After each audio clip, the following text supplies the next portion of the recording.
Did you know your brain consumes nearly 20% of your body's entire energy supply while you are doing absolutely nothing? As we unravel the hidden mechanics of the overactive mind, you might finally understand why silence often feels so loud. Neuroscientists have discovered that a specific network in your brain actually lights up the moment you stop focusing on a task, acting like a default setting that demands to be heard. It is a fascinating system, much like the community growing here, so if you enjoy learning about the quiet science of the mind, do take a moment to subscribe for more relaxing facts. This internal narration is controlled by something called the default mode network, a complex biological web that links your deepest memories to your wildest imagination. When you find yourself replaying a conversation from 3 years ago at 2 in the morning, it is not because you are broken, but because your amygdala is trying to solve a problem to ensure your survival in a tribe that has long since evolved. It is a strange sensation when the mind races fastest while the body is perfectly still. So I would love to read your thoughts in the comments on whether you find your thoughts loop more in the morning or deep in the night. The sheer caloric cost of this mental looping is staggering, as the brain burns rapid amounts of glucose merely to spin these hypothetical scenarios. This explains why an hour of intense rumination can leave you feeling physically exhausted, as if you had just run a sprint, even if you never left your chair. The brain treats social embarrassment with the same neural circuitry as physical pain, meaning that overthinking a mistake hurts because your biology literally cannot tell the difference between a bruised ego and a bruised arm. We often view this endless analysis as a modern curse, yet it was once a superpower, allowing early humans to predict weather patterns and track migration routes by obsessively analyzing data. This protective mechanism creates a recursive loop where a single thought triggers a chemical release that primes the brain to look for another similar thought. It becomes a self-sustaining engine because the human brain actually prefers a known worry over an unknown outcome, trading the uncertainty of the future for the familiar, albeit uncomfortable patterns of the loop. This biological preference for the known brings us to a fascinating question. Before we dive into the ancient mechanics of your mind, I'd love to hear from you.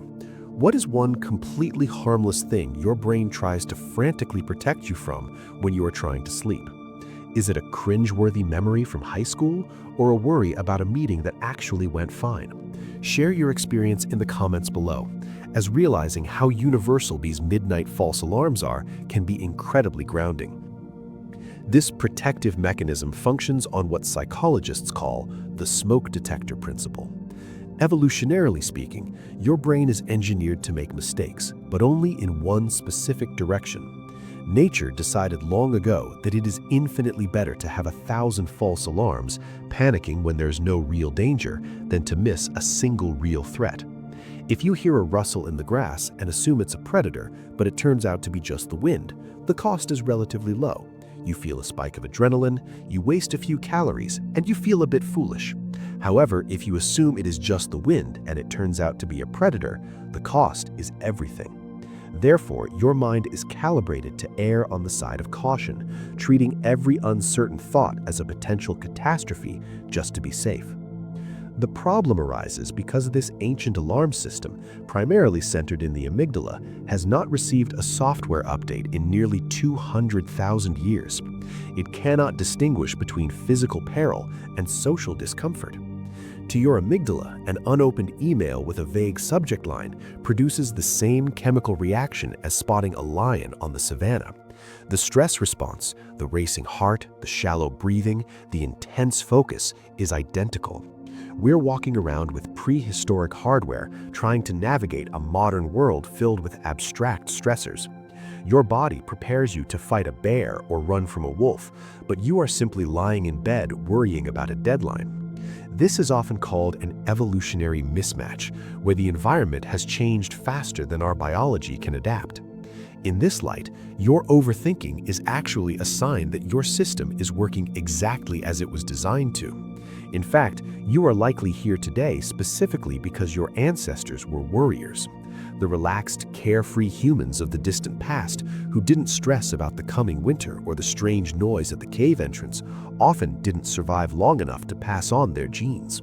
The ones who survived were the hyper-vigilant ones, the planners, the obsessive thinkers who anticipated every possible disaster. You are the descendant of the anxious survivors, carrying the genetic torch of 1,000 generations of people who were really, really good at imagining the worst. And this ancient survival mechanism has a very specific home address inside your modern skull. For decades, neuroscientists assumed that when you stopped focusing on a task, when you put down the crossword puzzle or stopped listening to a lecture, your brain simply went quiet, like a car idling at a red light. But in the early 2000s, a researcher named Marcus Reichel stumbled upon a startling secret that changed everything we know about the resting mind. He discovered that when you stop doing specific external tasks, your brain doesn't power down at all. Instead, a massive, interconnected series of regions lights up like a city grid at sunset. This is the default mode network, often abbreviated as the DMN, and it is the neurological reason why true mental silence feels so impossible to achieve. What is truly baffling to scientists is the sheer energy cost of this network. You might naturally assume that daydreaming is a low-energy state, a biological pause button that allows the body to conserve resources. The science says the exact opposite. Your brain actually consumes slightly more energy when you are drifting into a wandering daydream than when you are actively concentrating on a complex math problem or learning a new language. Neuroscientists refer to this as the brain's dark energy. Just as the dark energy of the universe accounts for most of the cosmos, the background humming of your default mode network accounts for the vast majority of your brain's metabolic budget. It turns out that thinking about nothing is technically the hardest work your brain ever does. So what is all that expensive energy being used for? If the active brain is a spotlight focusing on the external world, the default mode network is a floodlight turned inward. Its primary job is the construction of the self. It is the storyteller that stitches together your fragmented memories, your current feelings, and your future hopes into a coherent narrative that you recognize as I. Without this network, you would exist only in the present moment, reacting to stimuli like a reptile. But with it, you gain the incredible double-edged sword of mental time travel. This is the specific circuit that allows you to detach from the immediate sensory world. It is the mechanism that transports you back to that awkward conversation you had 3 years ago, replaying the tape to see if you could have said something wittier. It is also the machine that projects you into the hypothetical future, drafting detailed scripts for arguments that haven't happened yet and simulating catastrophes that likely never will. This isn't a glitch, it is a feature. Your brain is running a sophisticated reality simulator, constantly testing different scenarios to prepare you for social survival. When you feel like you are overthinking, what you are actually experiencing is this simulator running in overdrive, burning through glucose to ensure you remain safe in a social hierarchy. The default mode network is essentially your brain's screensaver, but unlike a computer screensaver that prevents burn-in by doing nothing, your biological screensaver is frantic with activity. It's checking your reputation, analyzing your relationships, and auditing your past decisions. It weaves these elements into a tapestry that feels like a continuous internal monologue. That voice you hear narrating your life, the one that won't settle down when your head hits the pillow, is the direct acoustic signature of this network firing on all cylinders. To understand why that cylinder keeps firing, we have to look much smaller, zooming in beyond the widespread networks to the molecular tides washing over your brain cells. There's a delicate chemical conversation happening every millisecond, governed primarily by two opposing forces that function like the accelerator and the brake of your consciousness. The accelerator is glutamate. It is the brain's main excitatory messenger, responsible for telling a neuron to fire, to pass the data along, to keep the signal alive. In a balanced state, glutamate sparks a thought, the information is processed, and then the energy dissipates. But during a bout of overthinking, your brain is essentially flooding the engine with this fuel, demanding continuous activity without a pause. To prevent this overheating, you rely on a natural dampener called GABA. This is the brake pedal, the inhibitory chemical that quiets the electrical storm and tells a neural pathway that the transmission is complete. A primary secret of the anxious brain is that this system falls out of rhythm. The accelerator gets stuck to the floor while the brake fluid runs low. This chemical imbalance allows electrical impulses to race along your axons at incredible velocities. While the specific speeds vary depending on the type of neuron, the consensus among neuroscientists is that these signals travel fast enough that by the time you consciously realize you are thinking a thought, it has already lapped the track in your mind several times, gaining momentum with every revolution. However, velocity alone doesn't explain why the thoughts are almost always unpleasant. There's a reason you don't lie awake at 3 a.m. obsessing over a nice compliment you received 5 years ago. This negative bias is the handiwork of cortisol. When a thought triggers even a microdose of stress, cortisol is released and it acts like a chemical adhesive. It physically modifies how memories are consolidated in the hippocampus, making negative experiences stickier, heavier, and more high definition than positive ones. It essentially hacks your hard drive, marking embarrassing or worried thoughts as high-priority data that cannot be deleted, creating a vividness to your regrets that your triumphs never seem to possess. This is often compounded by a subtle, unexpected drip of adrenaline. Even when you are safe under your covers, a loop of worry can trick your body into a fight or flight response.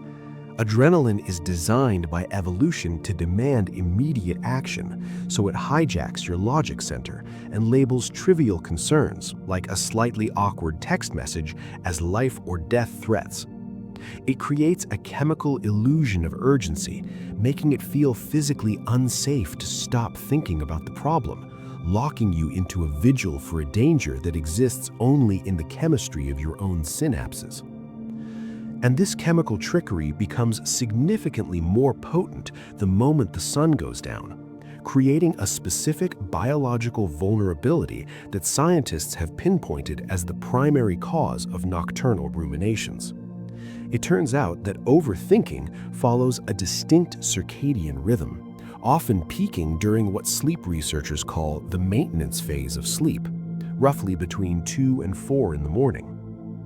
This isn't a spiritual witching hour, but a neurological one, driven by the fact that your brain processes information differently in the dark than it does in the light.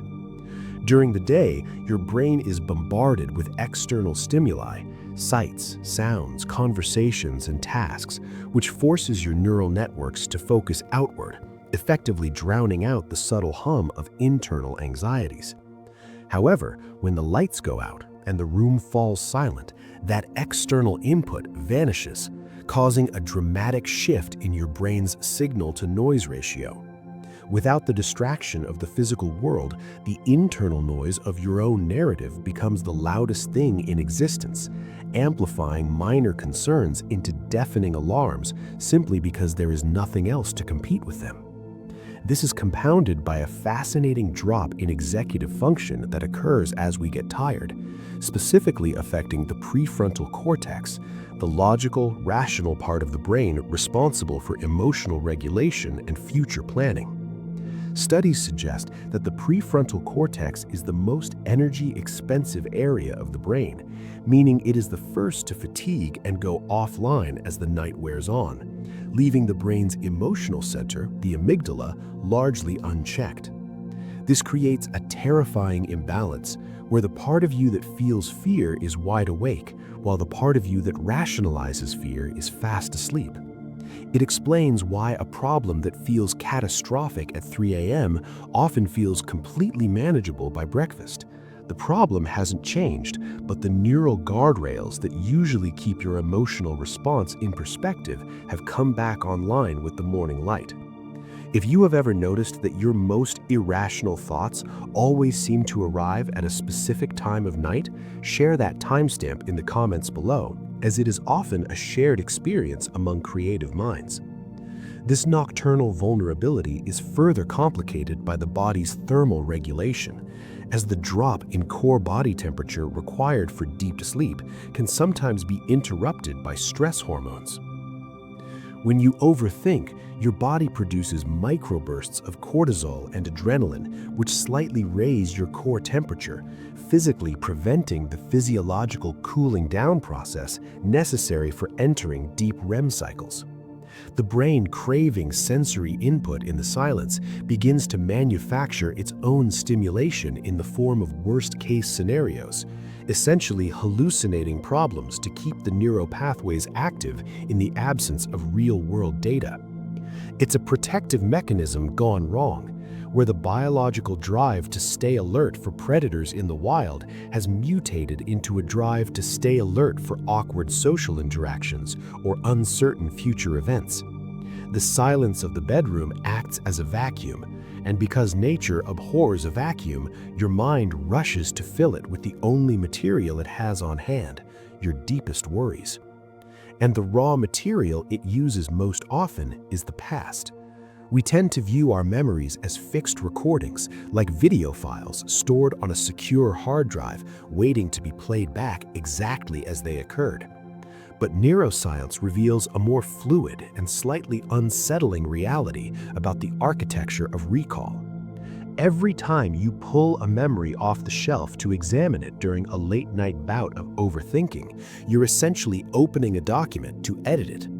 This biological process is known as reconsolidation. When you lay there obsessing over a clumsy remark you made 3 years ago, you aren't just watching a factual rerun. You are actively engaging with the neural circuitry holding that memory. In your anxious state, you might inadvertently emphasize the silence that followed your joke or exaggerate the confused look on a friend's face. When the memory is stored away again, it saves with these new, darker emotional edits. Over time, the story of your life becomes distorted not by reality, but by the very act of revisiting it, turning minor mishaps into major catastrophes simply because you have accessed the file too many times while feeling vulnerable. This mental looping is often sustained by a specific psychological phenomenon called the Zeigarnik effect. The brain has a profound discomfort with open loops. It remembers unfinished tasks, interrupted conversations, and unresolved arguments with far greater clarity than completed ones.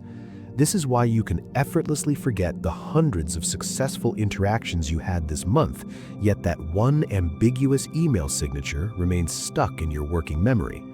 Your mind treats unresolved ambiguity like a cognitive itch, keeping the file open in the background and draining your mental battery in a futile attempt to calculate a solution for a problem that may not even exist. As your narrative brain tries to make sense of these open loops, it often falls victim to hindsight bias. This is the cognitive trap that convinces you that past events were entirely predictable. From the vantage point of your pillow, it seems obvious that you should have taken that different job or avoided that specific relationship. But this is a trick of perspective. Hindsight bias grants you the illusion of clarity, deleting the nuances and uncertainties you faced in the moment. You end up judging your past self based on information you only possess now, fueling a cycle of unfair regret that serves no purpose other than to keep you awake, trying to solve a puzzle that has already been put back in the box. It is a strange irony that the machinery required to solve complex problems is often the same machinery that constructs them where none existed. This brings us to the paradox of intelligence, a phenomenon where a sharp mind becomes a double-edged sword that cuts both ways. Research has consistently highlighted a strong correlation between high verbal intelligence and the tendency to ruminate, suggesting that if you possess a rich vocabulary and a capacity for complex language, you are essentially equipping your inner critic with a more sophisticated arsenal. Instead of simply feeling bad about a mistake, a highly verbal mind can narrate a tragedy in 3 acts, describing your error with precise, cutting adjectives that make the memory stickier and harder to shake. It is as if the brain, having evolved to process information deeply, refuses to let a simple thought remain simple, embroidering it with layers of meaning that were never intended. This link between a busy, intricate mind and the creative spark is something many people intuitively feel but rarely articulate. Before we go deeper into the mechanics of this mental agility, I'm curious if you feel this trade-off in your own life. Do you find that your most creative moments are inexorably linked to your tendency to overthink? Let me know in the comments below if you believe a quiet mind can still be a brilliant one, or if the noise is simply the price of admission for your best ideas. Moving past the language aspect, we must look at the predictive power of the brain, because intelligence is, at its core, a simulation engine. It's designed to take current data and project future outcomes, a trait that kept our ancestors alive on the savannah. However, a highly efficient processing unit does not stop at the most likely outcome. It scans the horizon for outliers. This is why smart brains are often significantly better at imagining worst-case scenarios.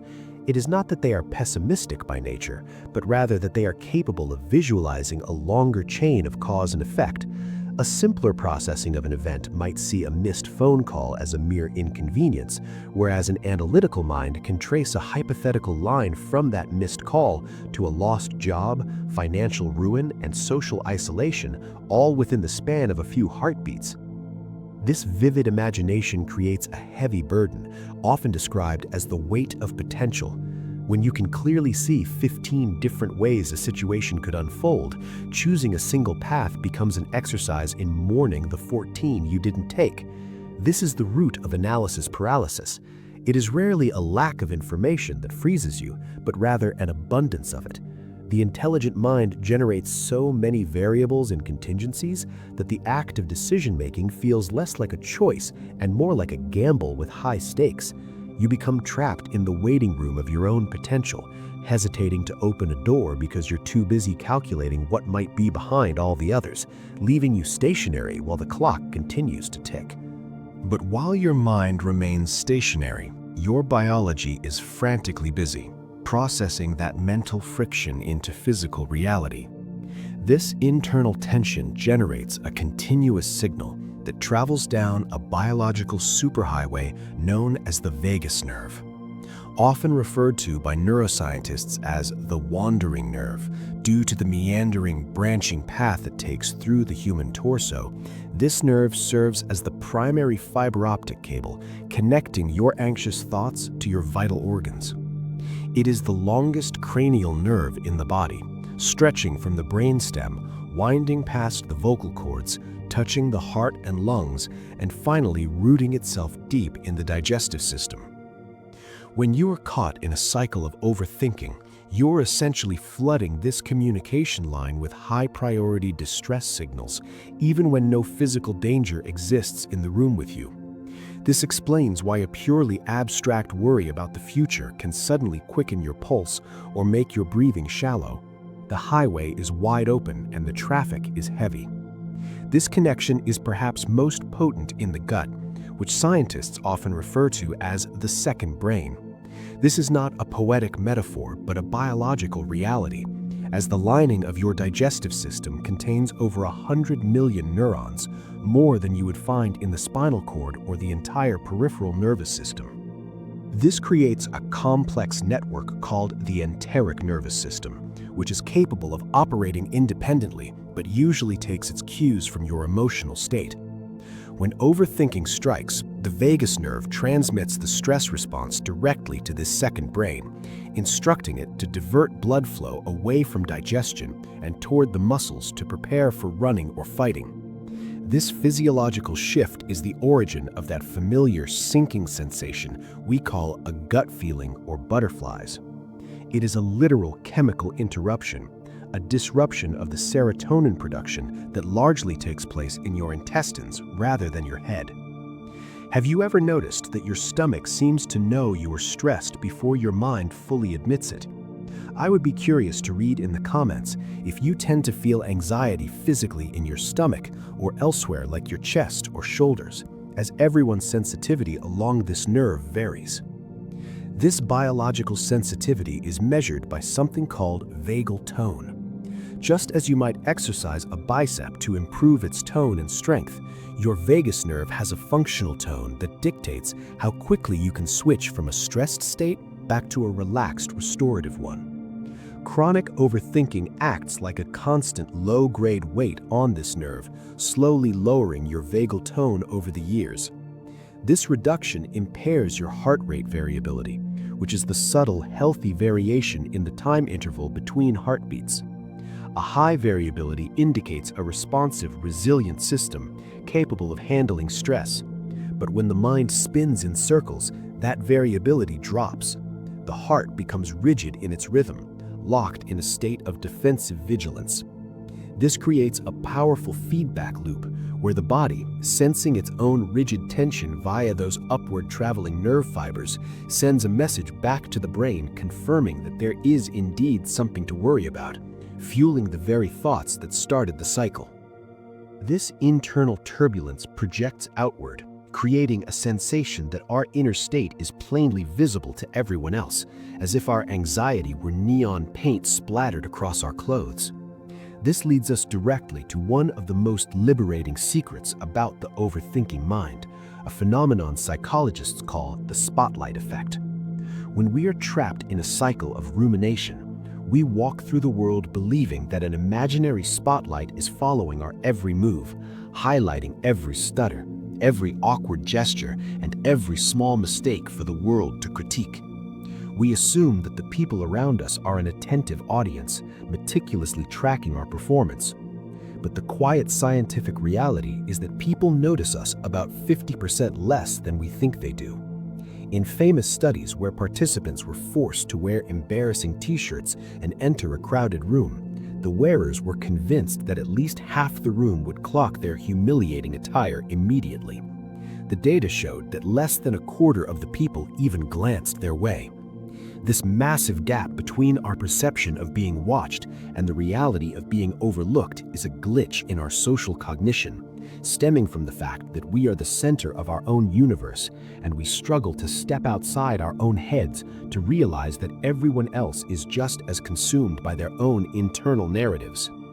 This hyper-awareness isn't just vanity, it is an ancient survival mechanism rooted deep in our evolutionary history. For our ancestors, belonging to the tribe was not just a social preference, it was a biological necessity.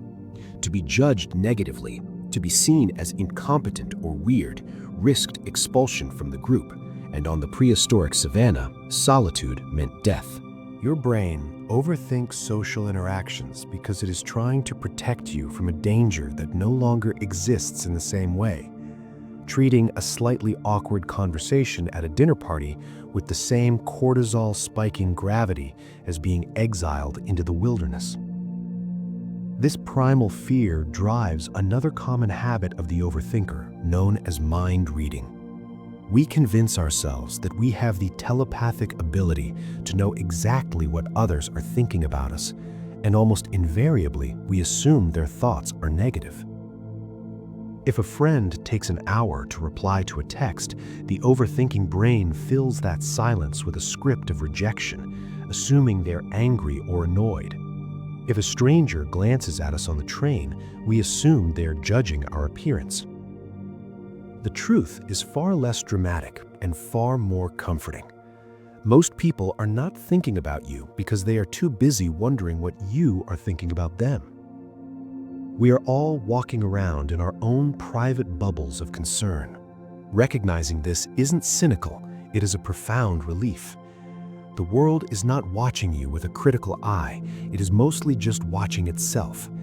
If you have ever felt that burning sensation of being watched, only to realize later that no one actually noticed the thing you were worried about, share that moment of realization in the comments, as it helps others feel less alone in this experience.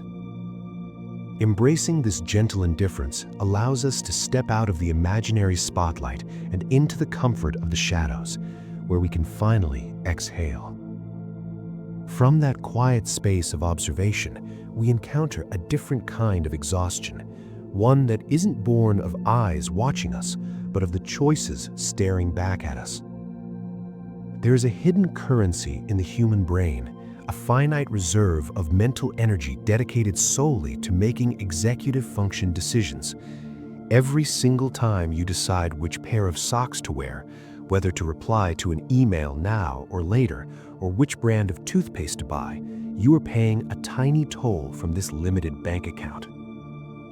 This phenomenon is known as decision fatigue, and it explains why, by the end of a long day, your ability to process information isn't just tired, it is chemically depleted.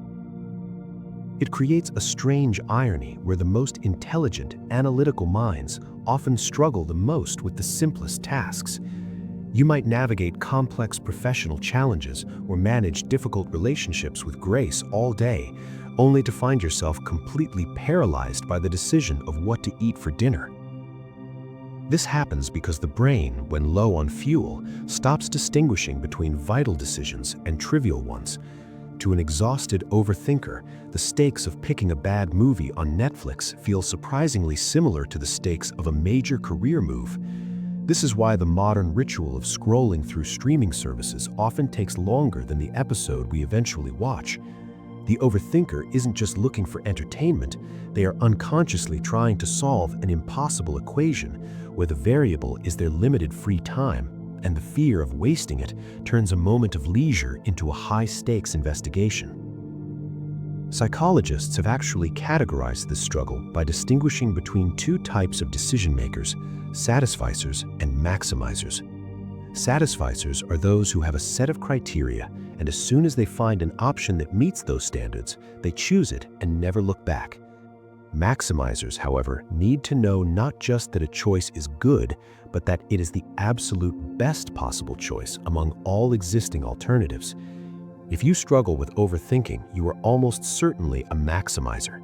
You engage in an exhaustive search of every possibility, comparing features and reviews, driven by the belief that there is a perfect answer hidden somewhere in the data. I'm curious to know which camp you fall into. Are you the type to pick a movie and enjoy it, or do you search until the perfect option appears?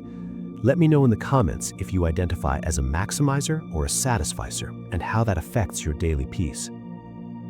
The tragedy of the maximizer is that even when they make a great choice, they enjoy it less than the satisficer does. This is because of a nagging mental shadow called counterfactual thinking, or the focus on the road not taken.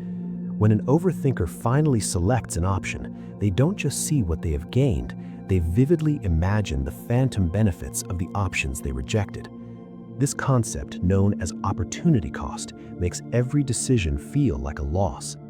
The ghost of the unchosen meal, the unwatched movie, or the unlived life haunts the present moment, creating a sense of regret for things we never even touched. Analysis paralysis rarely is about a lack of information. It is usually an excess of care, a fear that by choosing one path, we are actively grieving the death of all the other potential futures we could have inhabited. This grief often manifests as a desperate attempt to grip the remaining timeline with an iron fist, transforming overthinking from a simple bad habit into a strange form of superstition. Psychological research suggests that for many chronic ruminators, worry acts as a protective amulet, a way of paying it forward to the universe to ward off bad luck. We unconsciously believe that if we torment ourselves enough about a potential disaster, whether it is a presentation at work or the safety of a loved one traveling home, we are somehow lowering the probability of it actually happening. It's a form of magical thinking, a silent bargain that says, if I suffer now in my mind, I won't have to suffer later in reality. If we were to suddenly stop worrying, we might feel a spike of panic, as if we have let go of the steering wheel, even though we were never actually driving the car in the first place. This ritual stems from the brain's profound intolerance of uncertainty, which is perhaps the single biggest driver of anxious thought. To the primitive parts of our neurology, the unknown is indistinguishable from a physical threat. Studies in decision science show that human beings will go to extraordinary lengths to avoid ambiguity, often preferring a guaranteed negative outcome over a situation where the outcome is entirely up in the air. Overthinking is the brain's attempt to resolve that ambiguity, to fill the terrifying blank space of what if with detailed catastrophic narratives. At least the catastrophe is a known quantity. It is a story with a beginning, middle, and end. whereas uncertainty is just a void. Because of this, worrying provides a false sense of agency. It mimics the sensation of problem solving. When you are lying awake at night replaying a conversation, your brain is burning glucose and firing synapses just as it would if you were physically building a house or solving a complex equation. It feels like work. It feels like you are doing something about the problem. This is why it is so difficult to simply let go. Relaxing feels like negligence. You convince yourself that by ceasing to overthink, you are being irresponsible, when in fact you are simply revving an engine in neutral, generating immense heat and noise but achieving no forward movement. While this internal engine roars, we often fall victim to a phenomenon psychologists call the illusion of transparency. This is the cognitive bias that makes us believe our internal mental state is leaking out for everyone to see. When you are overthinking, you feel as though your anxiety is written in neon lights across your forehead, that your pause before speaking reveals your insecurity, or that others can sense the chaos behind your eyes. But research consistently proves otherwise. We are remarkably opaque to one another. The turmoil is contained within a soundproof room in your mind. I'd be curious to know if you have ever felt that everyone was watching you during a moment of anxiety, only to realize later they didn't notice a thing. Share your experience in the comments, as it is often a relief to know we are hidden. We overestimate how much people notice us because we are the center of our own universe. Yet to the outside world, we usually appear completely calm, even when we feel we are falling apart. This internal turbulence does more than just exhaust our energy reserves. It fundamentally warps our perception of time itself, creating a distorting lens through which minutes can feel like hours. You may have noticed that during periods of intense rumination, the clock seems to practically stop, a phenomenon psychologists refer to as time dilation. This occurs because the anxious mind enters a state of hyperarousal, processing significantly more sensory information and internal dialogue per second than a relaxed mind does. To your brain, which is recording frames of reality at a frantic pace, the duration of an event feels elongated, making a brief period of uncertainty feel like an endless epoch of waiting. But the distortion goes beyond just the speed of the ticking hand. It violently reshapes our personal history through a mechanism known as the telescoping effect. In the landscape of overthinking, linear time collapses, and an awkward conversation from high school retains its vivid color, while the peaceful events of last week fade into grayscale. I would love to hear your experience with this. Do you have a specific harmless memory from years ago that your brain refuses to let fade?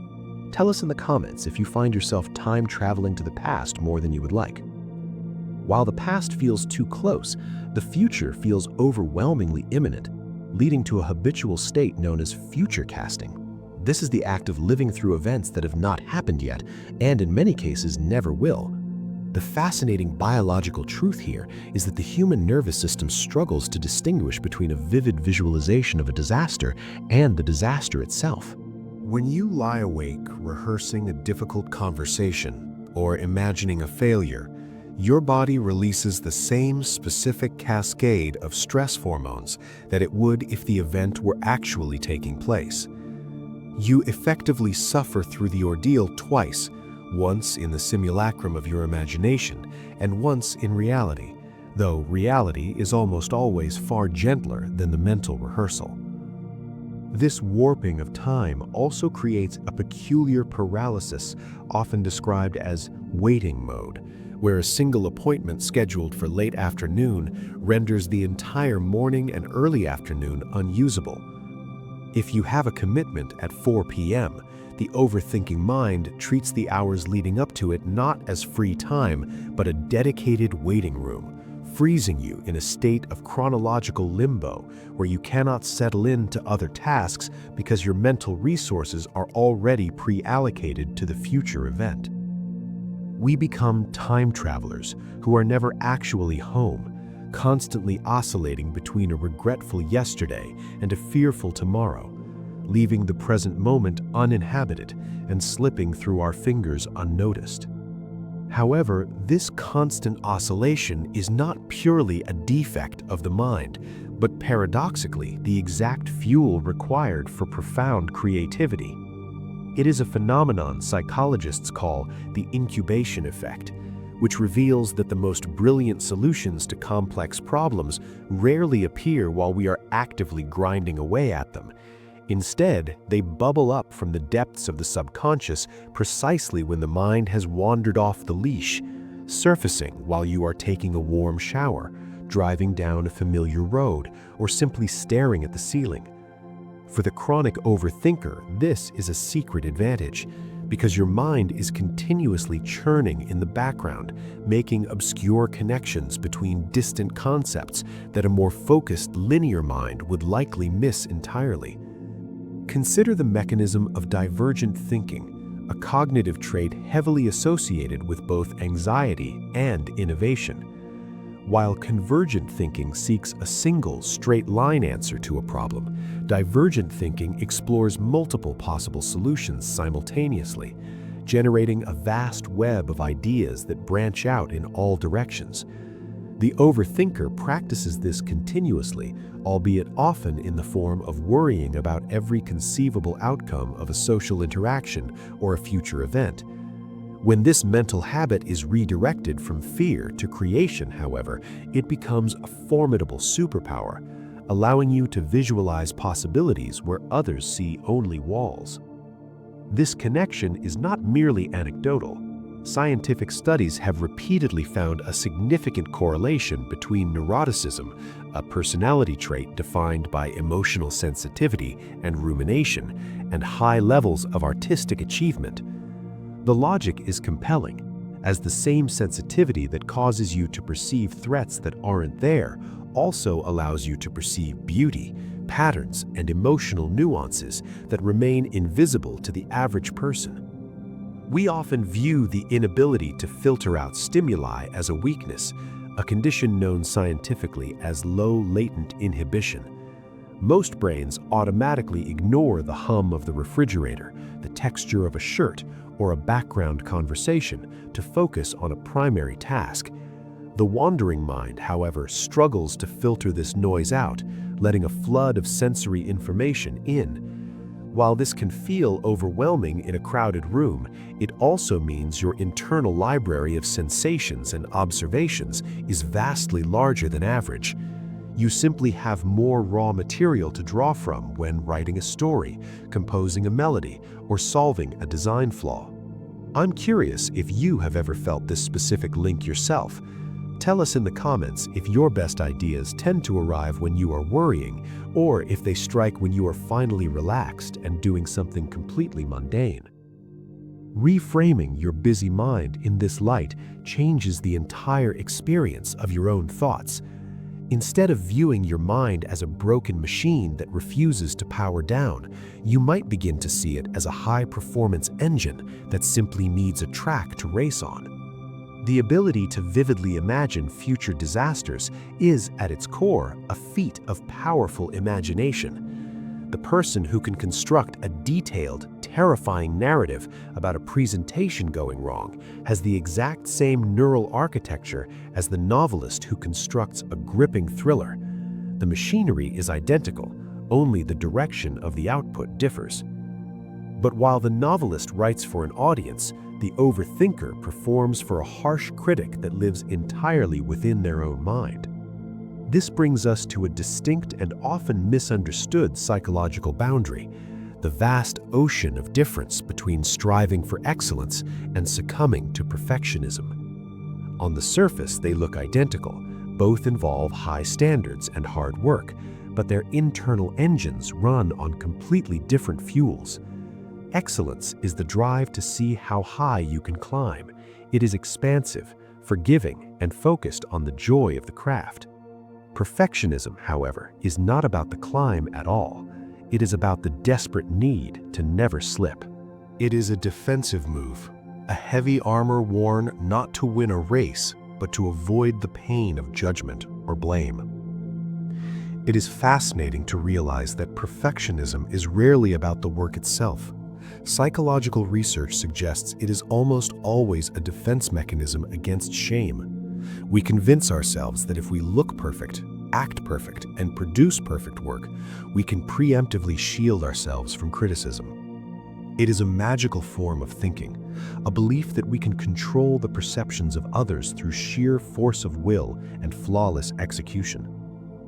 I'd love to know if this resonates with you. Tell me in the comments if you feel you carry this invisible shield, or if you've learned to set it down.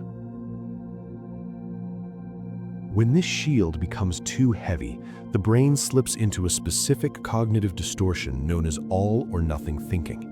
This is a mental trap where the mind loses the ability to perceive the gray areas of life, which is ironically where reality actually exists. To the overthinking brain, a project that is 95% successful is not a triumph. It is a total failure because it missed the theoretical 100%. This binary setting acts like a faulty light switch that only has on or off, ignoring the dimmer switch that allows for nuance, learning, and gradual growth. This rigidity often leads to a paralyzing mental state where the fear of making a mistake outweighs the desire to create, causing procrastination that mimics laziness but is actually a state of high anxiety. This trap is further cemented by something economists call the sunk cost fallacy, which applies just as powerfully to our thoughts as it does to our money. When we spend hours or days overthinking a specific scenario or worrying about a potential disaster, our brain treats that time as a valuable investment. We become reluctant to let go of a worry, even an irrational one, simply because we have already paid for it with so much mental energy.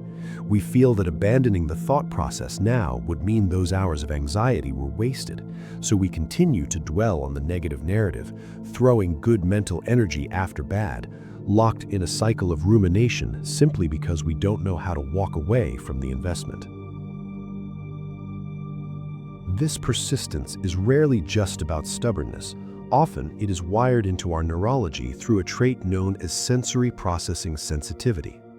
Psychologists estimate that roughly 15 to 20% of the population falls into the category of the highly sensitive person, or HSP. For these individuals, the brain does not merely accept information, it deeply processes every texture, tone of voice, and subtle shift in atmosphere. If you are an overthinker, there is a high probability that you possess this trait, meaning your ruminations are actually a side effect of a nervous system designed to take in more data than the average person. I would love to hear from you in the comments.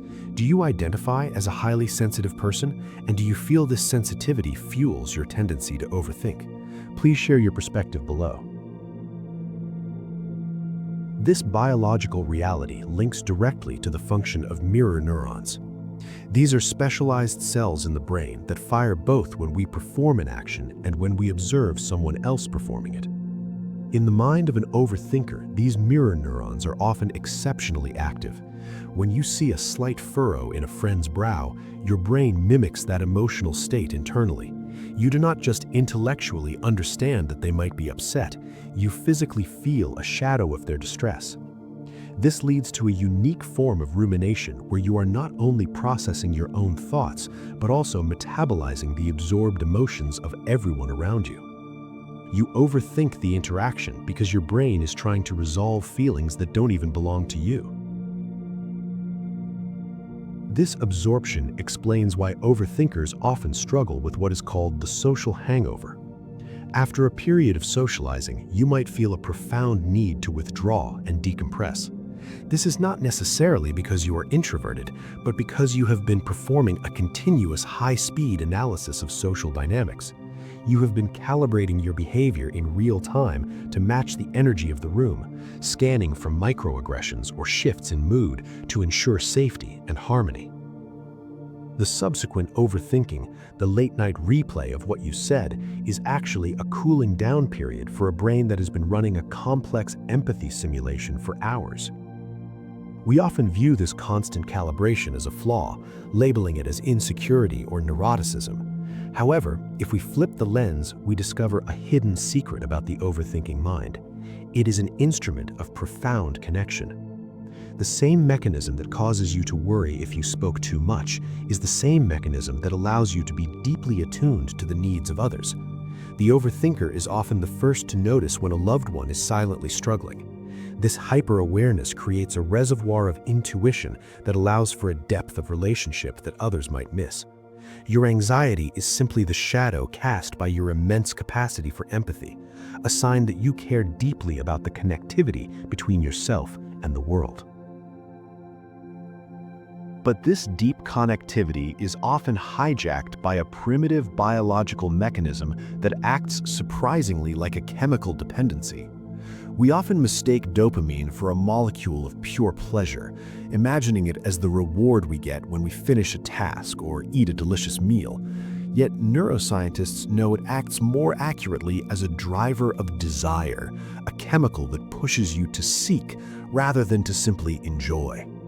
When you fall into a spiral of overthinking, your brain is actually engaging in a hunt for certainty, treating every potential scenario you concoct as a puzzle piece that might complete the picture and grant you safety. The fascinating trap here is that worry itself can trick the brain into feeling productive, as if the act of churning through disasters is a form of work. When you finally resolve a thought or find a momentary sense of peace, your brain releases a tiny, soothing hit of dopamine, not because you are happy, but because the tension has been released. This creates a potent feedback loop where the brain learns that the only way to get that soothing chemical release is to first ramp up the anxiety, creating the problem just to enjoy the solution. It is a rhythm known in behavioral psychology as intermittent reinforcement, the very same psychological principle that keeps people glued to slot machines or checking lottery numbers. If you pulled the lever and won every single time, the game would quickly become boring, and if you never won at all, you would walk away in frustration. But if you win only occasionally and unpredictably, the anticipation keeps you locked in place for hours. Your thoughts operate on this same unpredictable schedule.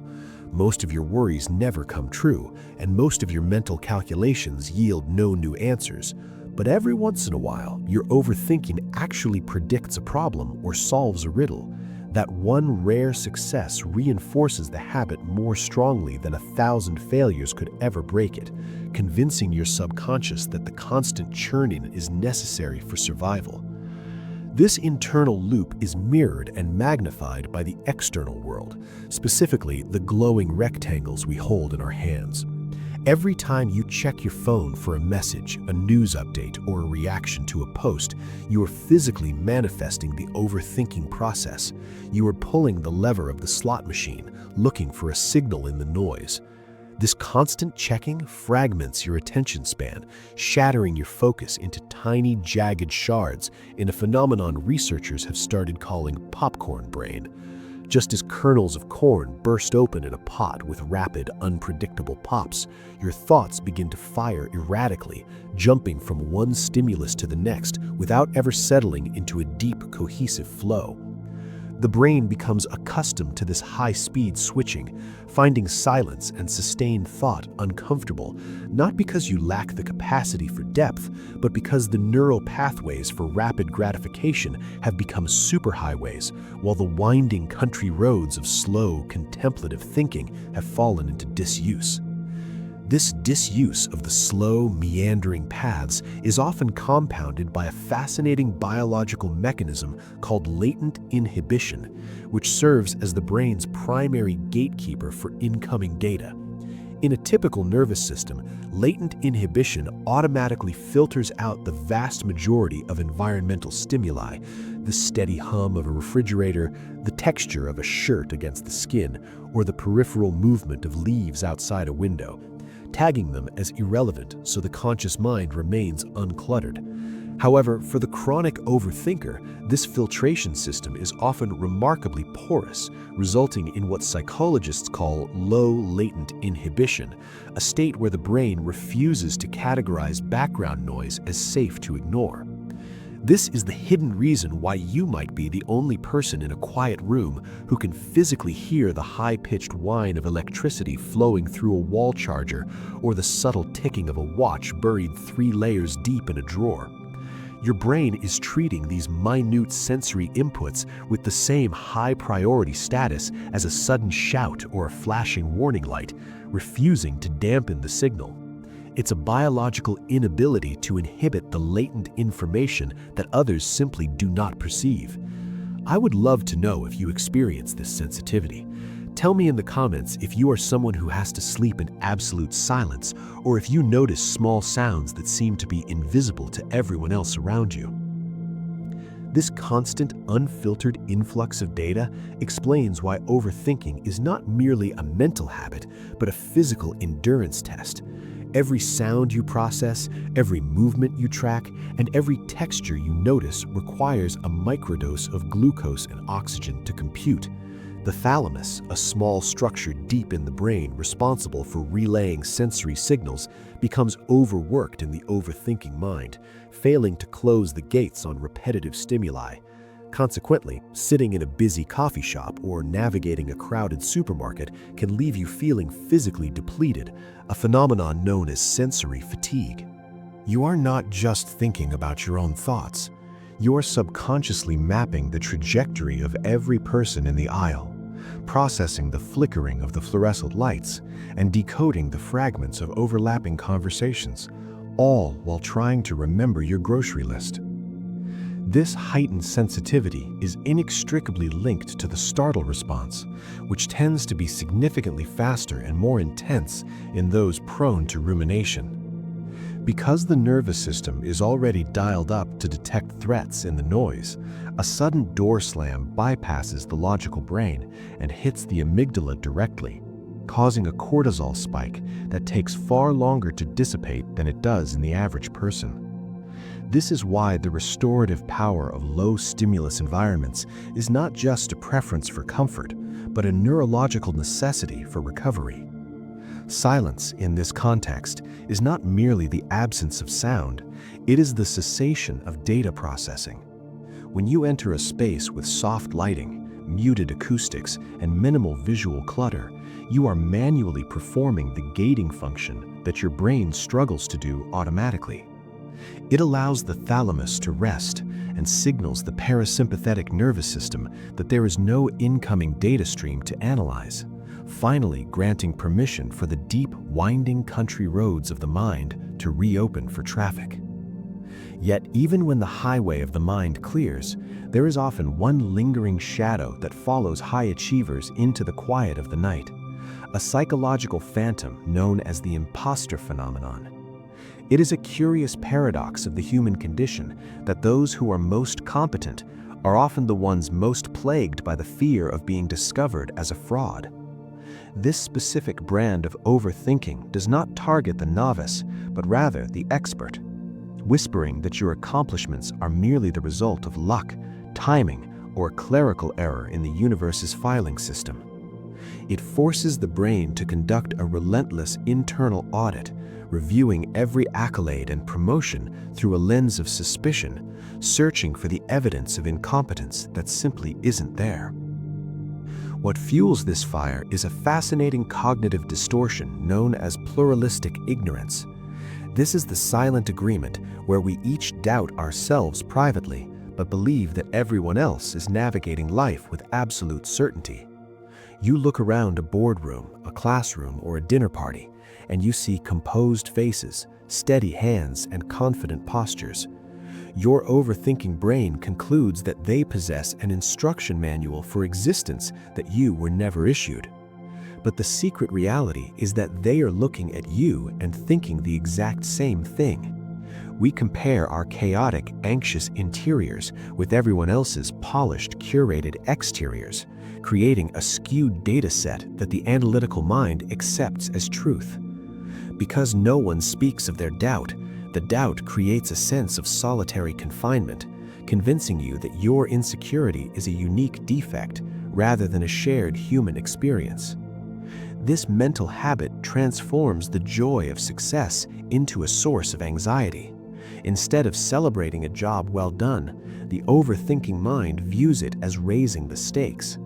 Now that you have succeeded, you must maintain that standard, and the fear of falling from this new height triggers a fresh wave of rumination. You might find yourself attributing your victories to external factors. Someone helped you, the test was easy, or you just had a good day, while taking full personal responsibility for every minor mistake. The internal auditor is biased, dismissing evidence of your skill while magnifying every hesitation. You might find yourself over-preparing for simple tasks, not out of a desire for excellence, but out of a desperate need to avoid being found out.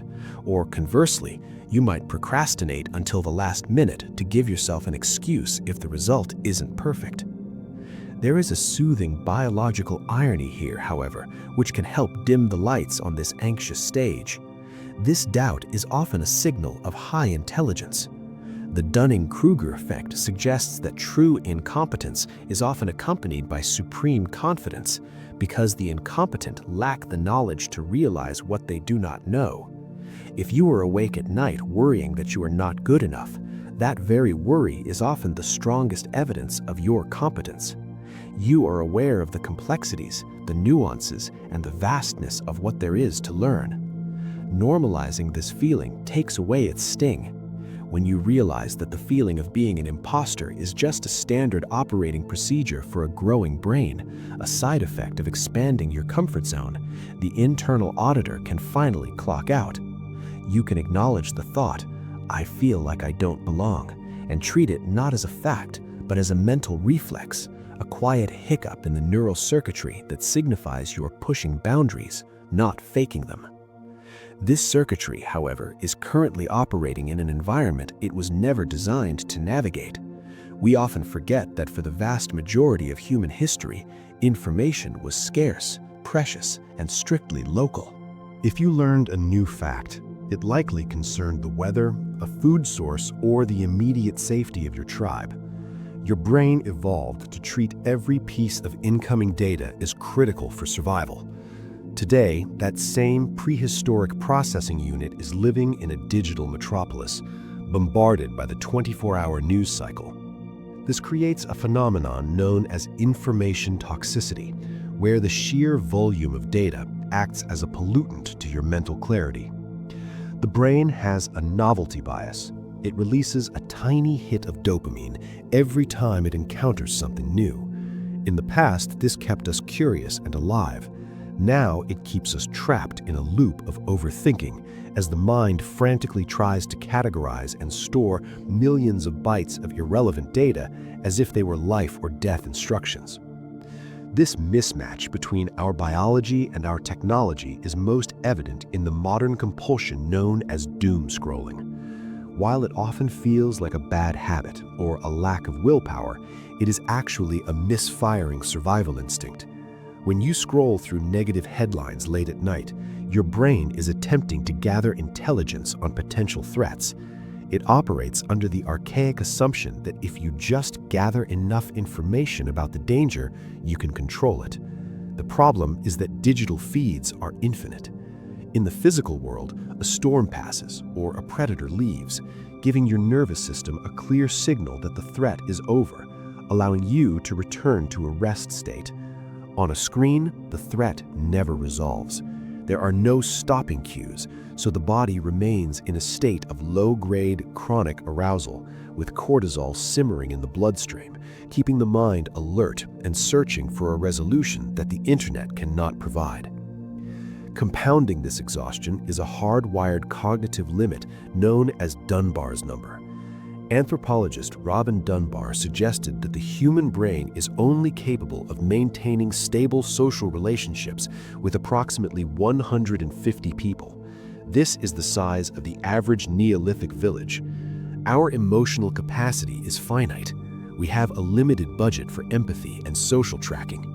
Yet modern connectivity demands that we emotionally invest in the lives of thousands of strangers, celebrities, and distant acquaintances. We are exposed to the triumphs and tragedies of people we will never meet, and the subconscious mind tries to hold space for all of them. This leads to empathy fatigue, a specific type of overthinking where the brain is exhausted not by your own problems, but by the weight of a world it was not built to carry. Furthermore, the primitive amygdala cannot distinguish between a local threat and a global one. To your internal alarm system, a tragedy occurring 3,000 miles away, viewed on a glowing screen 6 inches from your face, registers with nearly the same chemical urgency as a tiger standing at the entrance to your cave. We are biologically designed to feel the pain of our immediate vicinity, yet we are now hooked up to a central nervous system that spans the planet. Understanding this distinction is the first step in granting yourself permission to disconnect, realizing that stepping away from the noise is not an act of ignorance, but an act of biological necessity. When we ignore that biological necessity, the body begins to keep a detailed physical ledger of every worry. It is a profound realization that a thought, which technically has no physical mass and weighs nothing, can create such heavy, tangible tension in the musculature. You might notice this accumulation first in the jaw, specifically in the masseter muscle, which is one of the strongest muscles in the human body relative to its size. This is often the primary storage site for ruminative thoughts, where the mental act of chewing on a problem translates literally into the clenching of teeth. This phenomenon, known as bruxism, often happens while we sleep, serving as a physical echo of the mental grinding that occurred during the day, wearing down enamel just as the mind wears down its own resilience. This tension travels downward, manifesting in a pattern often referred to by physiologists as turtling. It is an unconscious reflex where the shoulders rise towards the ears, a vestigial attempt to pull the head down for protection against a predator. Even when the threat is merely a hypothetical scenario about the future, the trapezius muscles remain in a state of low-grade contraction, burning energy and creating a suit of armor that we often forget to take off, even when resting against a pillow. This physical rigidity acts as a feedback loop.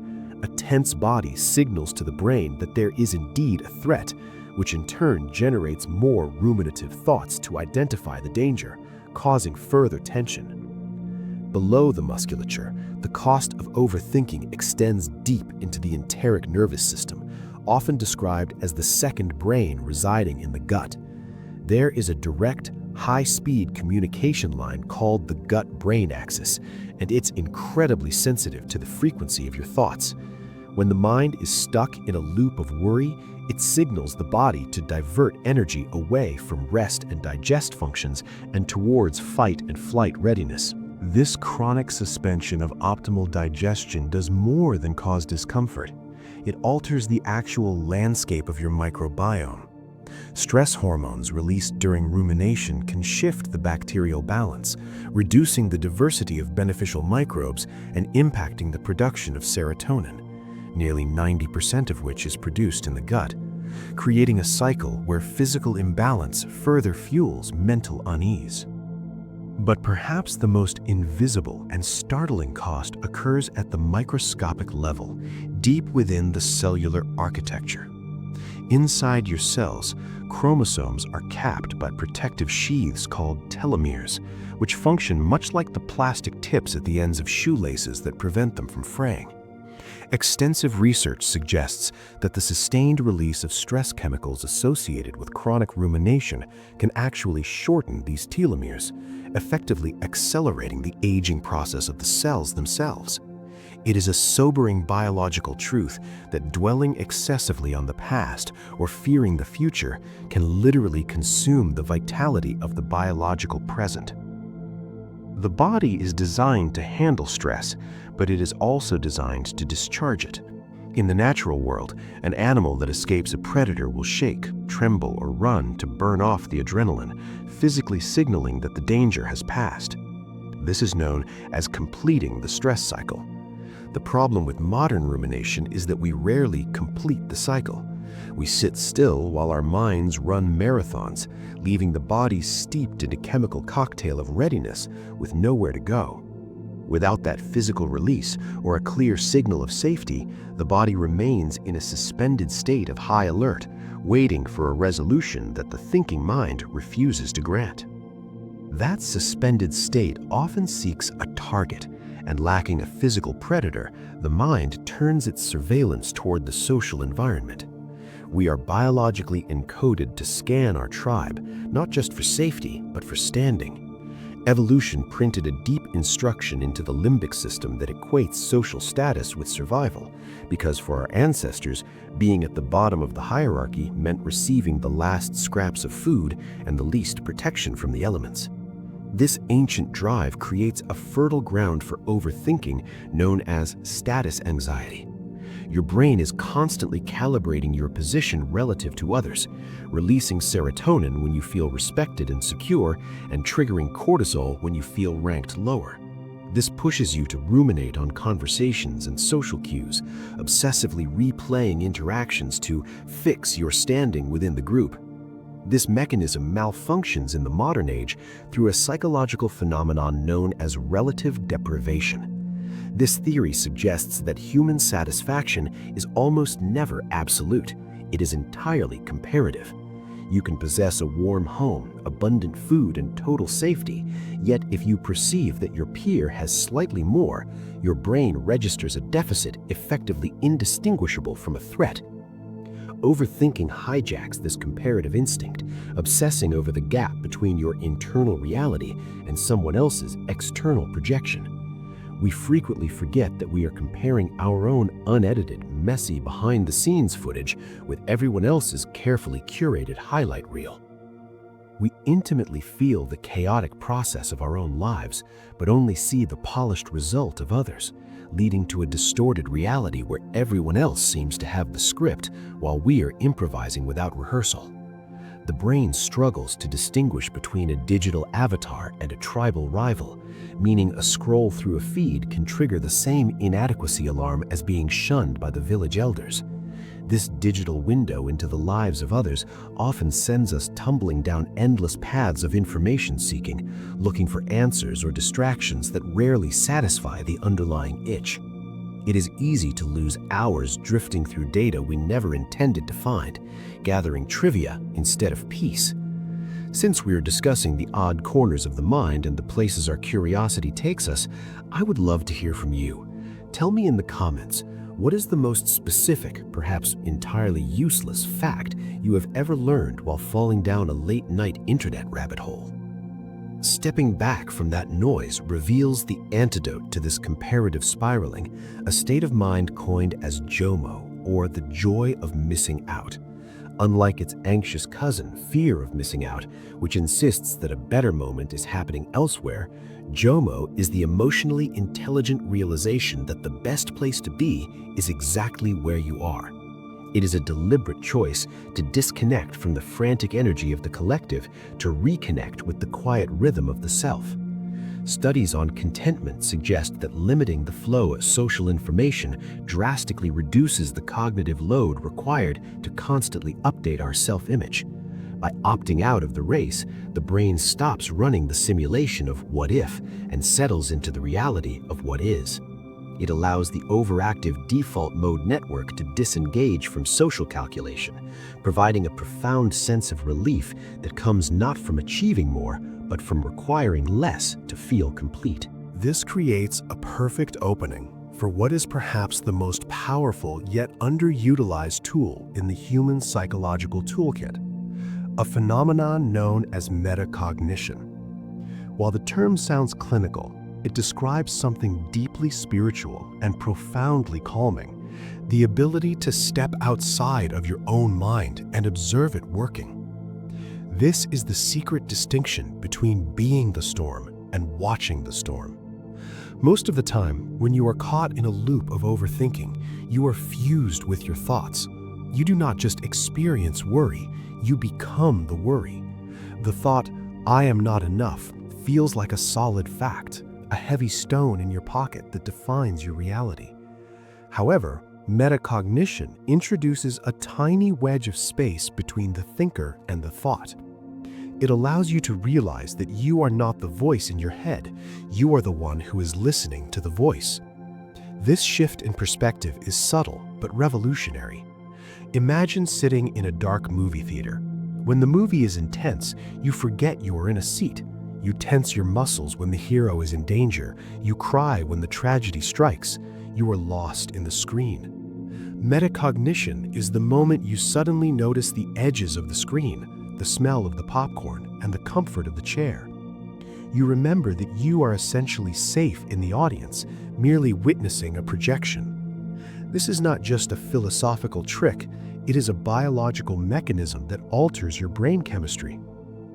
One of the great secrets of neuroscience is the power of labeling. When you silently label a thought, perhaps by saying to yourself, "I am noticing a feeling of anxiety," rather than "I am anxious," you change the neural pathway.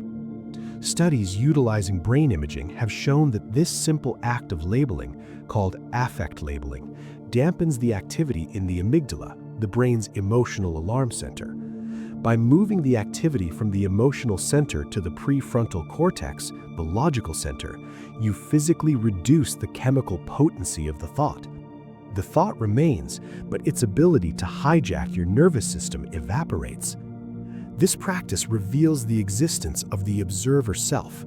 This is the part of you that has been present for every moment of your life, yet is never the object of your attention. The observer self is the sky, while your thoughts are merely the clouds passing through it. Clouds can be dark, stormy, fast, or slow, but they can never damage the sky. The sky effectively makes room for the storm without becoming the storm. When you access this state, overthinking loses its grip because you stop trying to fight the thoughts or solve them. You simply watch them drift by like leaves floating down a stream, acknowledging their presence without jumping into the freezing water to chase them. It is in this detachment that true mental rest begins, allowing the brain to power down, not because the problem is solved, but because you have realized that the chatter was never really you to begin with. This realization opens the door to one of the most liberating truths in modern neuroscience, which is the concept of neuroplasticity, a discovery that fundamentally changed how we understand the human experience. For generations, scientists operated under the assumption that the adult brain was a fixed and rigid structure, effectively set in stone once we reached maturity. But we now know that the brain is far more like living clay or a flowing river than hardened concrete. Every time you engage in a repetitive thought pattern, whether it's a worry about the future or a gentle appreciation of the present moment, you are physically altering the microscopic architecture of your mind. This brings us to the famous axiom proposed by the neuropsychologist Donald Hebb, often summarized in the simple phrase, "Neurons that fire together, wire together." When you find yourself caught in a loop of overthinking, replaying a specific scenario or conversation over and over, you are effectively sending an electrical signal down a specific chain of neurons, and with each pass, the connection becomes stronger and more efficient. You might visualize this process like a hiker walking through a dense, overgrown forest. The first time the hiker pushes through the thick underbrush, the journey is difficult, slow, and uncertain. But if that hiker walks the exact same path every single day, the grass gets trampled down, the branches break back, and the earth packs tight, until eventually a clear, wide, and easy trail forms. Your brain works exactly like this forest, as chronic overthinking creates biological superhighways for anxiety, making worry the path of least resistance for your electrical impulses to travel. This explains why it often feels so much easier to slide into stress than to remain calm. Your brain has simply become incredibly efficient through repetition at being anxious. However, the reverse is also remarkably true, and this is where the science becomes deeply hopeful. Just as paths are formed by use, they are reclaimed by the forest through disuse, a biological process known as synaptic pruning.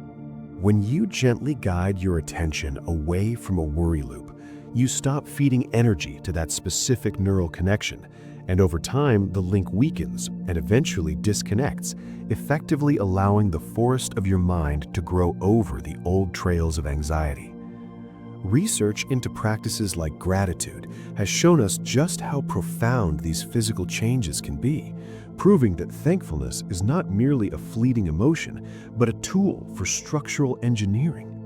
Studies suggest that consistently practicing gratitude can actually increase the density of gray matter in the brain, particularly in the areas associated with emotional regulation and empathy, while simultaneously shrinking the size of the amygdala, the brain's primitive alarm bell.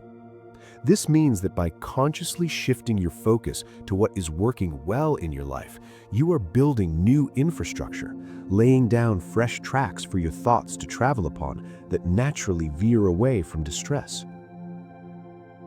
We used to believe we were born with a finite number of neurons, yet we have discovered the phenomenon of neurogenesis, the birth of new neurons, which continues well into adulthood, particularly in the hippocampus, the area of the brain responsible for learning and memory. These new cells are like a fresh canvas, waiting to be painted by your current experiences and focus, meaning you are never truly stuck with the brain patterns you have today. You are, in a very literal sense, the architect of your own gray matter, capable of dismantling the structures of overthinking and building a sanctuary of calm, one thought at a time. It is a fascinating biological fact that during restorative sleep, the cells in your brain actually shrink slightly, increasing the space between them by up to 60%. This structural change allows cerebrospinal fluid to flood through the tissue, washing away toxic byproducts like beta amyloid, which are essentially the metabolic trash left over from hours of intense thinking and neural activity. This process, known as the glymphatic system, is the reason why a problem that seemed insurmountable at midnight often feels manageable by morning. You have literally washed away the molecular weight of the stress. But the data processing goes deeper than just physical cleaning, moving into the realm of emotional alchemy during the stage known as rapid eye movement, or REM sleep. Neuroscientists have discovered that REM sleep acts as a form of overnight therapy, creating a unique neurochemical state that exists at no other time during the 24-hour cycle. When you enter this dream state, your brain shuts off the production of noradrenaline, the anxiety-inducing molecule associated with stress and the fight-or-flight response. In this safe, chemical-free environment, your mind reactivates the emotional memories of the day, processing them without the stinging accompaniment of stress. It is a mechanism designed to strip the raw emotion from a memory, allowing you to retain the lesson while discarding the pain, which is why a harsh conversation replays in your mind with less intensity after a good night's rest. This nocturnal sorting mechanism also explains why dreams are often so bizarre and nonsensical. When you are awake, your logic center, the prefrontal cortex, acts as a strict gatekeeper, filtering out thoughts that don't make immediate sense. However, during sleep, this logic center goes offline, while the visual and emotional centers light up. This allows your brain to make distant associations, connecting unrelated concepts in a way that wakeful logic would never permit. It is the brain's way of testing thousands of potential solutions to your problems in a massive abstract simulation. I'm curious if you have ever woken up with a sudden solution to a problem that baffled you the day before, or perhaps you experience recurring dream themes.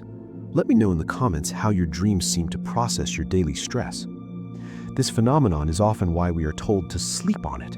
It is not a passive delay, but an active request for your subconscious to run the data through a different, more creative algorithm. The chaotic imagery of a dream is actually the visual byproduct of your brain searching for files, organizing your memories, and integrating new information with what you already know, ensuring that when you wake, your mental desktop is organized and ready for new input. This readiness is vital because the waking world presents a relentless stream of choices that can easily trigger the analysis paralysis we know so well. Mathematicians and computer scientists have actually engaged with this problem and discovered a fascinating secret known as optimal stopping, which offers a precise formula for knowing when to cease the hunt for perfection.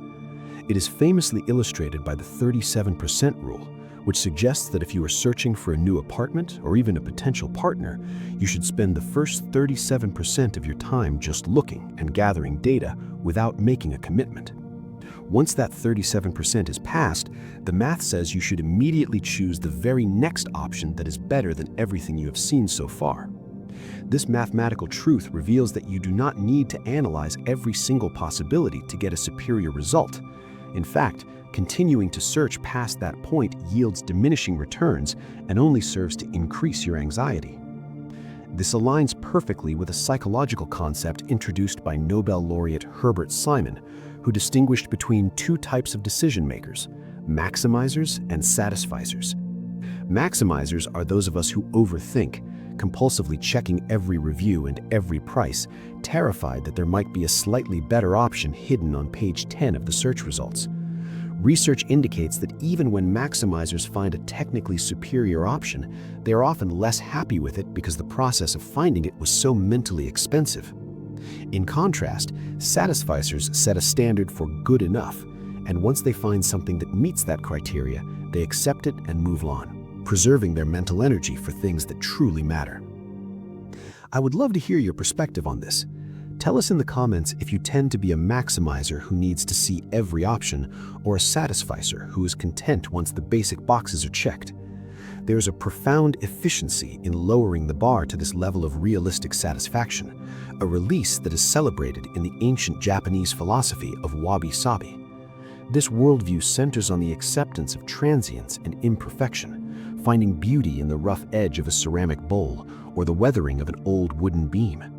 Overthinking is often a rejection of wabi-sabi.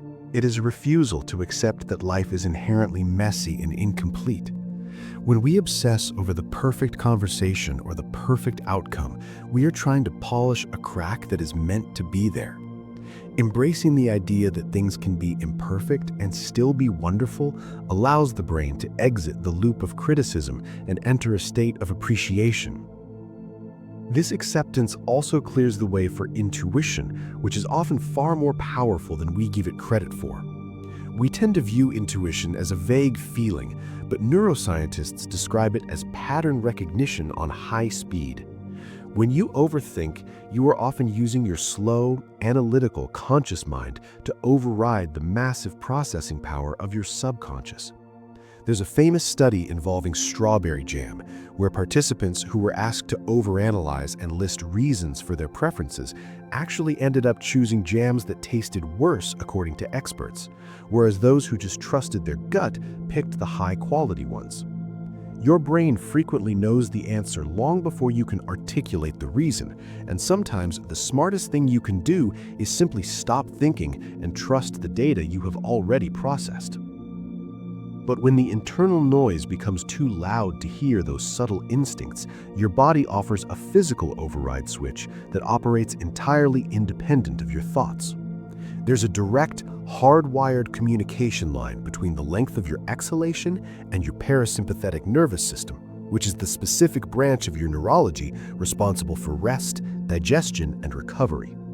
Most people who experience chronic racing thoughts naturally drift into a pattern of shorter exhales and longer, sharper inhales, which inadvertently keeps their biological engine revving in a state of low-grade acceleration. It's a fascinating physiological mechanism that your heart rate actually increases slightly every time you inhale. As the diaphragm moves down, it creates more volume in the chest cavity, and the blood flows a bit faster to compensate. Conversely, the moment you begin to exhale, the diaphragm moves up, the space compresses, and the vagus nerve releases a substance called acetylcholine that physically slows your heart rate down. Therefore, simply extending your exhalation so that it is longer than your inhalation acts as a biological brake pedal, forcing the body to downshift regardless of what the mind is worrying about. This relationship extends deeply into the chemistry of your blood, specifically concerning your tolerance for carbon dioxide. While we often obsess over getting enough oxygen, it's actually the presence of carbon dioxide that allows oxygen to be released from hemoglobin and absorbed into your brain cells. When you overthink and feel anxious, you tend to breathe shallowly or hyperventilate ever so slightly, blowing off too much carbon dioxide. This causes the blood vessels in your brain to constrict, leading to that foggy, lightheaded feeling where you cannot focus on a single solution. By slowing the breath and tolerating a slight pause, you build up a healthy level of carbon dioxide, which dilates those blood vessels and restores mental clarity. It creates a powerful bottom-up safety signal that the brain cannot ignore. Your amygdala, the primal fear center of the brain, is constantly scanning your body's mechanics for clues on how to feel. If your breath is rapid and high in the chest, the amygdala assumes there's a predator nearby and keeps the thought loop spinning to find an escape route. However, if your breath is slow, rhythmic, and abdominal, the amygdala receives the undeniable message that you are safe, and it physically cannot sustain this state of high alert alarm. Perhaps the most potent tool in this biological arsenal is a reflex scientists call the physiological sigh. This is a specific pattern of breathing that occurs naturally in animals just before they settle down to sleep, and in humans just after a heavy bout of crying. It involves a double inhale through the nose, a long one, followed immediately by a short, sharp one, followed by a long, extended exhale through the mouth. That second, shorter inhale is the secret key. It pops open the tiny air sacs in your lungs called alveoli, which tend to collapse and stick together when you're stressed or fatigued. By physically popping them open and then releasing a long sigh, you offload the maximum amount of accumulated carbon dioxide, effectively hitting a mechanical reset button on your nervous system. It's widely considered the fastest known to human physiology to shift from a state of panic to a state of calm, bypassing the analytical mind entirely to adjust the machinery of the body itself. Once the physical machinery settles, we must confront the mind's most persistent illusion, which is the desperate, often frantic need for closure. Overthinking frequently disguises itself as a productive quest for a tidy ending, convincing you that if you replay a memory just one more time, you'll find the missing piece of data that makes the entire confusing narrative click into place. However, psychologists have found that this drive is often based on a cognitive error known as the narrative fallacy. Our brains are evolutionarily wired to seek patterns and complete stories because a predictable environment feels safer than a chaotic one. Yet life rarely follows the three-act structure of a novel, where every loose end is neatly tied up in the final chapter. We often stay awake because we are waiting for an apology that will never come, or a realization that will never dawn, not realizing that closure is not an external event you receive from the world, but an internal boundary you set for yourself. It is a biological fact that the brain struggles to archive memories that it deems unresolved, keeping them in the active processing centers of the working memory, a phenomenon that drains your metabolic energy even while you lie in bed. The antidote to this is not found in solving the puzzle, but in a concept the poet John Keats famously called negative capability. He defined this as the ability to exist in uncertainties, mysteries, and doubts without any irritable reaching after fact and reason. High-level overthinkers often possess a low tolerance for ambiguity, viewing an open loop as a threat to their survival. But cultivating negative capability allows the nervous system to recognize that not knowing the answer is a safe state of existence. You can coexist with the unknown. You can allow a situation to remain messy and unfinished, and still grant yourself permission to sleep. Because your rest is not a reward for solving the day's problems, it is a biological necessity regardless of the day's outcome. Research into radical acceptance shows that when we stop fighting reality and acknowledge that some things may never make perfect sense, the brain's alarm system, the amygdala, reduces its firing rate. This shift moves you from a mode of doing into a mode of being. It is the understanding that you do not need the last word to find peace, nor do you need the other person to understand your point of view for your experience to be valid. As we approach the deepest phase of relaxation, I would love to hear what intention you are setting for your rest. Tell us in the comments what peaceful thought you want to focus on as you drift off tonight, perhaps a specific memory or just a simple word like calm or release. By choosing a single point of focus, you begin to override the brain's default mode network, which is the neurological seat of mind-wandering and self-referential thought. You are gently teaching your mind that it is safe to let go of the controls. The strength you are looking for is found in surrender, in the quiet admission that you have done enough, thought enough, and felt enough for one day. The files in your mind do not need to be closed for you to power down the system. They can simply be left on the desk until tomorrow, or perhaps left there forever, gathering dust while you drift into the restoration of deep sleep. This restoration begins not when you solve the puzzle, but when you simply drop the pieces, embracing a psychological paradox that sits at the very heart of mental peace. It is a strange curiosity of the human condition that the harder you try to eliminate a worry, the deeper it burrows into your psyche, a phenomenon known in clinical circles as the ironic process theory. When you forcefully command your brain to stop thinking about a stressful event, you are essentially asking a part of your mind to act as a sentry, constantly scanning for that specific thought to ensure it isn't there. By searching for the thought to suppress it, your brain must repeatedly conjure the very image you wish to banish, creating a feedback loop where the effort to relax becomes the source of tension. This mechanism was famously illustrated in a psychological experiment conducted in the late 1980s, often referred to as the white bear problem. Participants were instructed to sit quietly and do anything they liked, with only one strict prohibition. They were absolutely forbidden from thinking about a white bear. Naturally, the moment the prohibition was set, the image of the white bear invaded their minds with relentless frequency, appearing far more often than it did for a control group who were allowed to think about the animal freely. This reveals a profound secret about the architecture of overthinking. Suppression is the fuel of obsession.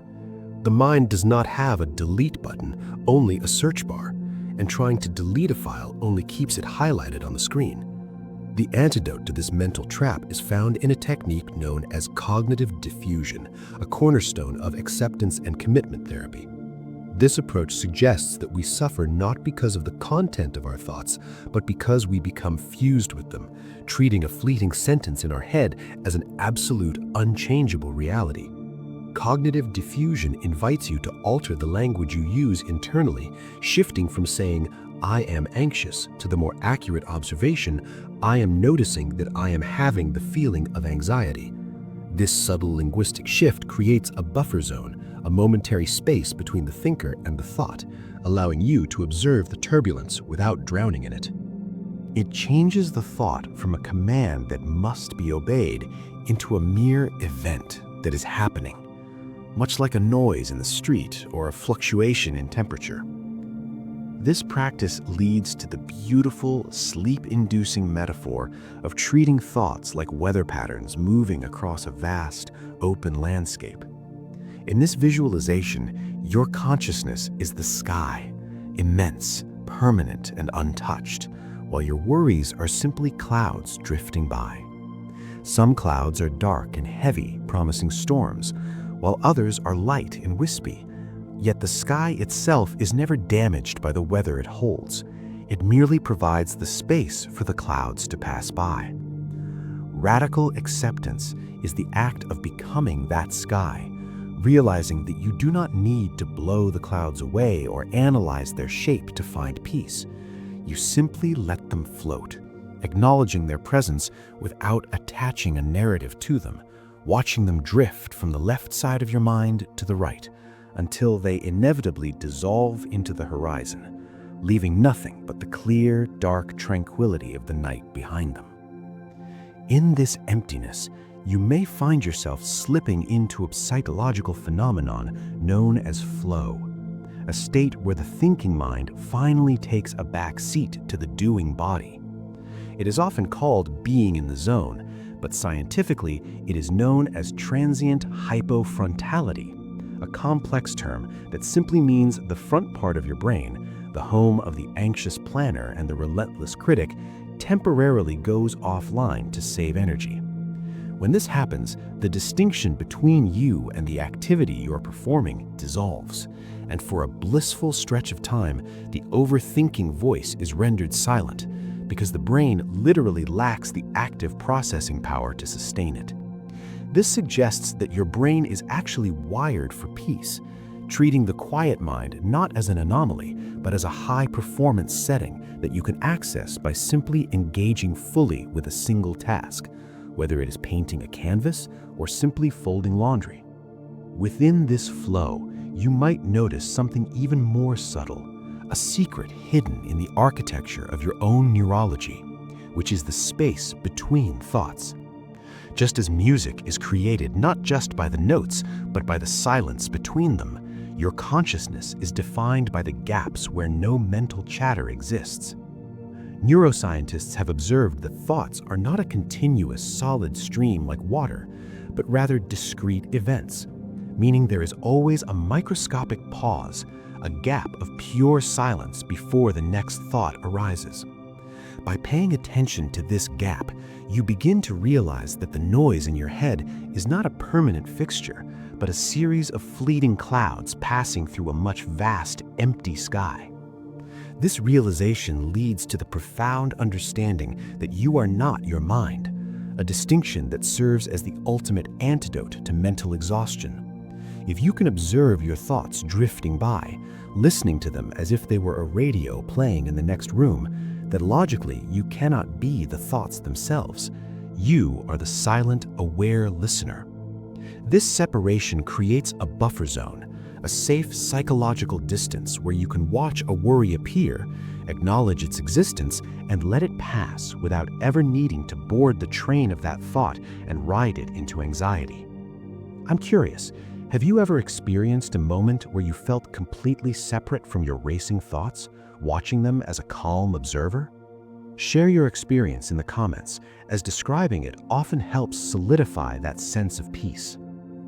Resting in this observer role anchors you firmly in the present moment, the only time where overthinking cannot survive, simply because overthinking is entirely reliant on the past or the future. The biological reality is that your body is always in the now, sensing the weight of the blankets and the rhythm of your breath. And when you align your mind with your body's immediate timeline, the brain's alarm systems naturally deactivate. There's a deep evolutionary safety in the present, a signal to your nervous system that right here, in this specific second, there is no tiger, there is no crisis, and there is absolutely nothing you need to solve. This release allows your biology to initiate the transition into hypnagogia, the fascinating twilight zone situated precisely between wakefulness and sleep. During this phase, the brain undergoes a radical shift in electrical activity that makes sustained overthinking physiologically impossible. The beta waves that characterize your busy, alert, and analytical waking state dissolve first into the rhythmic calm of alpha waves, and eventually into the slow, rolling swell of theta waves. For the chronic overthinker, this is the ultimate medicine, because theta waves are associated with loose, dreamlike associations rather than linear logic. It is here that the rigid structures of your thoughts begin to liquefy. The internal narrator, that voice that has been commenting on your life all day, begins to lose its syntax. You may find that your thoughts stop forming complete sentences and instead turn into abstract images, flashes of scenery, or nonsensical words. This fragmentation is not a failure of the mind, but the brain's deliberate way of unhooking from the demands of reality. As the prefrontal cortex, the CEO of the brain responsible for planning, organizing, and worrying, powers down, the brain's associative networks take over. This is why, just before you fall asleep, you might remember a random face from childhood or visualize a geometric shape floating in the darkness. This state effectively neutralizes anxiety because you can no longer hold on to a complex chain of cause and effect reasoning. The brain simply lacks the processing power to maintain the narrative. It is a biological safeguard that forces you to put down the heavy luggage of the day. You might even experience the Tetris effect, seeing pattern-based hallucinations of whatever you focused on during the day, but stripped of their emotional urgency. Simultaneously, the body engages in a profound act of trust with the physical environment. There is a concept in sleep science known as environmental security, where the brain constantly checks your surroundings for safety. When you lie in a dark, quiet room, you are sending a continuous stream of sensory data to the brainstem, confirming that the perimeter is secure. The softness of the mattress and the weight of the blankets provide deep pressure stimulation, a physical sensation that naturally lowers cortisol levels and boosts serotonin. Overthinking is often a defense mechanism, a hyper-vigilant way to scan for threats, but the physical sensation of the bed proves there are no threats present. The stillness of the room acts as a containment field, assuring the nervous system that it is safe to go offline. This leads to the final act of surrender, known as the cognitive offload. Your brain is preparing for memory consolidation, a vital process that can only happen if you stop inputting new data. There is a specific freedom in realizing that your thoughts will still be there in the morning, but they will look different. The problems that loom large at midnight often shrink to a manageable size by sunrise, not because the situation changed, but because your neurochemistry has reset. By letting go now, you are not abandoning your responsibilities, you are handing them over to the restorative power of the unconscious mind. The mental grip relaxes, the muscles unspool, and the data of the day is filed away, leaving only the quiet hum of existence as you drift into the deeper restorative stages of rest. In this space of release, we come to understand that the mind's tendency to overthink was never truly an enemy, but rather a misaligned form of protection that simply needed permission to retire for the night. We have journeyed through the intricate webs of cognitive loops, examined the chemical tides that keep us alert, and acknowledged the biological imperatives that drive our awareness. But the accumulation of these 100 insights leads to a singular, comforting realization. The same complex neural architecture that constructs scenarios of worry is also capable of constructing the profound peace of deep sleep. The brain is not permanently wired for noise, it is ultimately designed for silence. Consider the immense resilience of your own biology as the final, most reassuring fact of all. Even after a day of heavy mental traffic and repetitive thought, your brain possesses an innate, automatic ability to wash away the metabolic debris of the day. It does not require your active effort to do this, it only requires your surrender. The sheer volume of information we have processed serves as a reminder that the mind is vast, but it is also finite in its daily capacity. It is allowed to stop. The loops you traced earlier are now untying themselves, straightening out into a long, smooth horizon of calm where the details no longer matter. There is a quiet dignity in the resting brain, a return to a baseline where no problems need solving and no future needs predicting. The questions that seemed so urgent an hour ago have lost their sharp edges, smoothed down by the rising tide of relaxation. As you feel this final transition taking hold, if you have found comfort in understanding the science of your own thoughts and wish to return to this state of tranquility, I invite you to gently subscribe to this channel.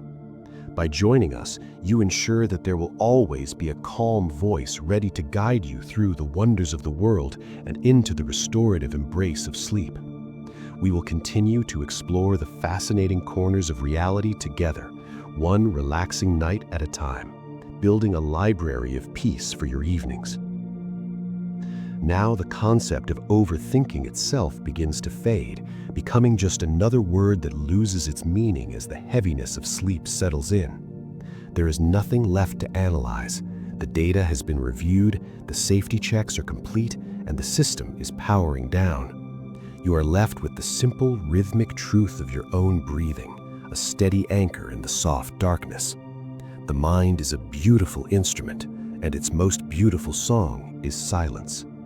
It drifts now away from the shores of logic, floating effortlessly into the velvet dark. You are safe. You are wise. You are at rest.